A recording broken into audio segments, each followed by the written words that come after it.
Je sais que cela pourrait paraître étrange. Bonjour, je suis Myrta, votre guide officiel à Rome et au Vatican. Aujourd'hui, je vais vous montrer plusieurs endroits de la ville de Rome, mais d'un point de vue inattendu. On y va! Vivre à Rome au XVIe siècle n'était pas facile.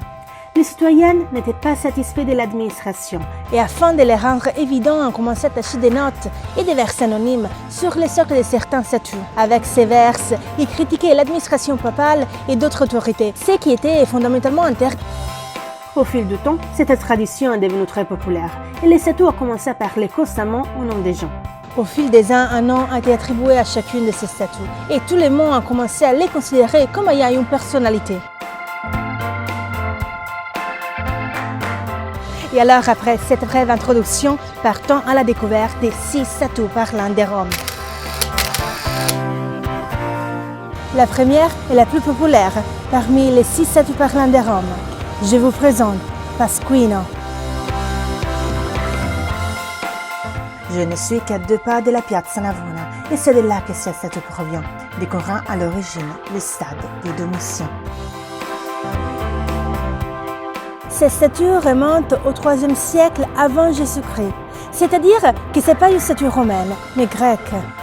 Elle reste enterrée pendant des siècles, jusqu'en 1501, quand elle fut redécouverte lors des rénovations de ces quartiers.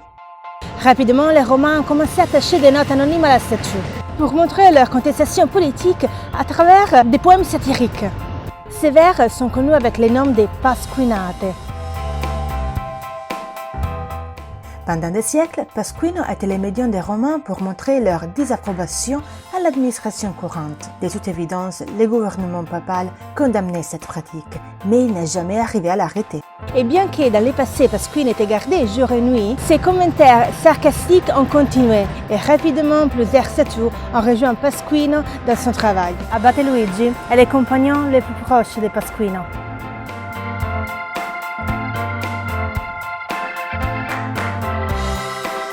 À l'origine, cette statue représentait probablement un magistrat, car il porte une toge et son geste nous indique qu'il est prêt à parler.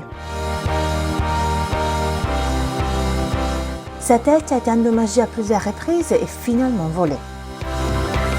Dans les années 1930, il a été mis sur un socle avec une inscription écrite comme si la statue elle-même parlait. J'étais un citoyen de la Rome antique. Maintenant, tu m'appelles Abate Luigi. Avec Marforio et Pasquino, j'ai conquis la renommée éternelle de la satire urbaine. J'ai reçu des offenses, la disgrâce et l'enterrement, jusqu'à ce que j'ai trouvé une nouvelle vie et enfin la sécurité. Eh bien, l'abbé Luigi nous a dit qu'il avait conquis femme éternelle avec Pasquino et Marforio. Maintenant, nous connaissons Pasquino très bien, mais qui est-ce qui est Marforio?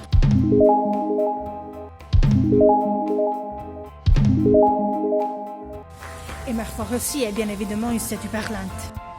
C'est une statue colossale en marbre, à l'époque Renaissance, placée au pied de la colline du Capitole.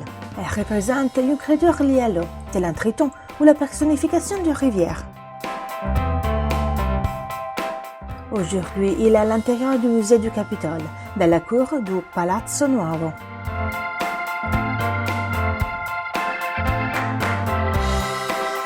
Les 6 statues parlantes de Rome sont tous situées en plein centre-ville, mais généralement dans des endroits isolés, la plupart du temps inaperçus. Madame Lucrezia est l'énorme fragment de sculpture féminine. Elle représentait la déesse égyptienne Isis au l'une de ses prêtresses. Au XVIe siècle, ces fragments ont été placés ici et rapidement rejoint les groupes de statues parlantes. Le babouin n'est pas vraiment un babouin, mais la statue d'un satyre, un personnage de la mythologie romaine, mi-homme, mi-chevron. Mais dans cette statue, il est si moche et déformé que les Romains ont commencé à l'appeler le babouin pour s'en rassembler à un singe.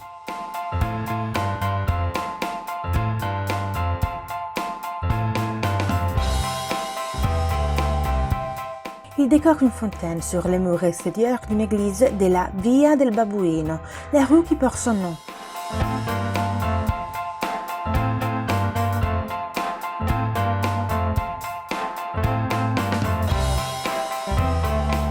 jusqu'à maintenant, nous n'avons vu que des statues d'époque romaine qui plus tard, pour différentes raisons, ont été transformées en statues parlantes.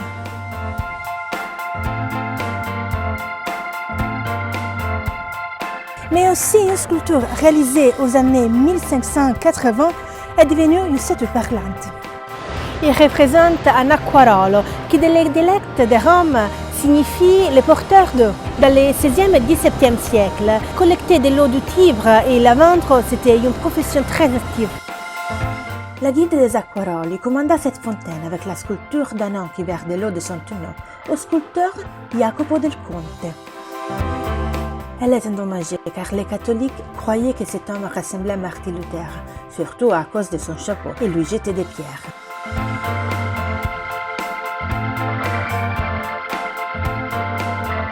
Appuyez sur le lien ci-dessous pour me suivre sur les principaux réseaux sociaux et pour lire mon blog romesweetromguide.com, pour regarder d'autres vidéos et pour réserver votre visite à Rome sur romeiswow.com. Et n'oubliez pas de suivre la chaîne.